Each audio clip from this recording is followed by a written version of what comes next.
နိုင်အောင်အဘာဝလို့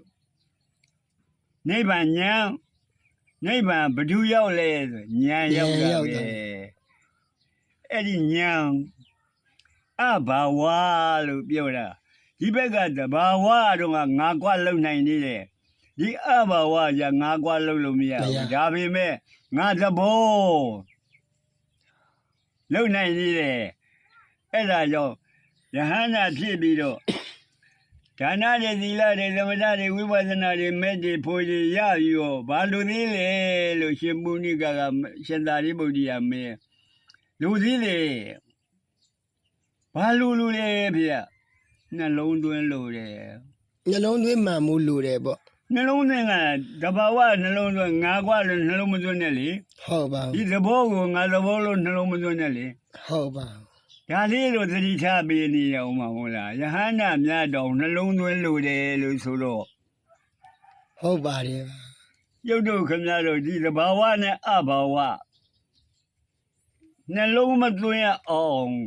သဘာဝဆိုတော့အဘာဝဆိုတော့ငါကွာလို့မလုပ်လို့မရတော့တို့ဆိုငါသဘောလေးလုံနိုင်နေတယ်လုံနိုင်နေတယ်ဟုတ်ပါသဘောကသူသဘောသူဆောင်တာမဟုတ်လားမိသီးကြီးကဟုတ်ပါတယ်ပါအေးဘယ်သူမှလုပ်ပေးတယ်မဟုတ်ဘူးသူသဘောသူဆောင်တာအဘာဝငါသဘောမဟုတ်ဘူးနိဗ္ဗာန်ဟာသူသဘောသူဆောင်နေတာအဘာဝတဲ့ဒါကြောင့်အဘာဝရှင်းမှုရဒီသဘာဝမဟုတ်တာအဘာဝ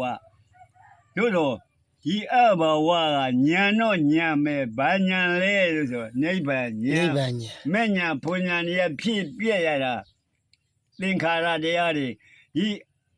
နိဗ္ဗာန်ညာကအဘာဝနိဗ္ဗာန်ညာနဲ့နိဗ္ဗာန်နဲ့တရားတွေဖြစ်သွားပြီဟုတ်ပါကဲနိဗ္ဗာန်ယုံနာလက်မခံဘူးနော်ညာမဲ့လက်ခံမယ်မဟုတ်လားဟုတ်ပါတယ်ပါအဲ့ဒီတော့ဒီညာလေးဟာအလွန်မတန်မှစီဘူးတိုက်တဲ့အာကိုတိုက်တဲ့ကိုးကွယ်တိုက်တဲ့ဒီညာဟာတို့ဆိုဒီညာကအကောင်အထည်လားလုံးရတဏ္ဍဘုံဟာနမိတ်ရှိသလား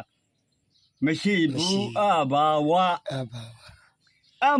ပေါ်တယ်အောင်ပြောနေရတာနော်ဆရာဟုတ်ပါဒါကြောင့်မလွယ်ဘူးလို့အဘာဝဆိုတာ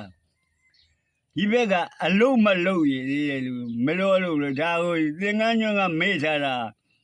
ရန်ကုန်ကလေဟုတ်တယ်သူတို့10ယောက်ချွေးနွေးနေတယ်သင်္ခါရတရားနဲ့အသင်္ခတတရားကတော့ကျွန်တော်တို့ဆွေးနွေးလို့ရတယ်